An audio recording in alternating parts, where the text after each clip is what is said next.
Meanwhile, another emotional sentencing today. A Tempe woman convicted of killing her own 2 children with a meat cleaver. Yui Inoue was sentenced to 2 life sentences for killing her children, Mia and Kai, back in 2021. The I-Team's Erica Stapleton has been on this case for the past 4 years and has reaction from inside the courtroom. During her trial, Yui Inoue actually waived her right to be in the courtroom. But at sentencing, she had to be there in person, in front of the judge, facing her 2 murder convictions.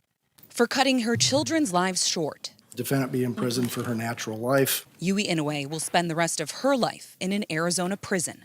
Earlier this year, a jury convicted Inoue of murder in the deaths of her 2 kids, 9-year-old Mia and 7-year-old Kai. The murders happened almost 4 years ago in May 2021 at the family's apartment in Tempe, after police had already visited the home for a domestic disturbance. Prosecutors believe Inoue killed her kids with a meat cleaver to get back at her husband because they were going through a divorce. At no point over the past 4 years has she shown any remorse about what she did to her children, to her husband, or to the community. At sentencing, the children's uncle told the judge about his family's immense grief. So did the principal from Kyrene Del Cielo, the children's school. We miss their warm and welcoming smiles. We miss their gentle spirits.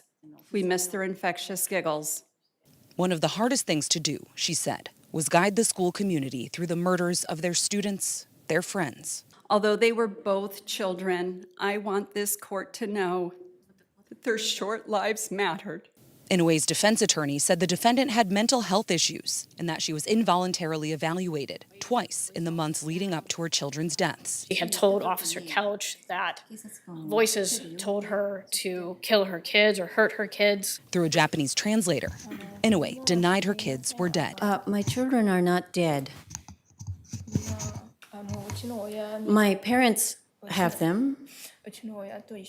They are spending their time with my parents. The 2 life sentences for her children's deaths are consecutive. The brutality in this case rendering even the judge nearly speechless. Words can't really adequately describe. I can't imagine what those children went through in their last minutes, the fear, the pain, the suffering. It's incomprehensible. Erica Stapleton, 12 News. Erica, thanks.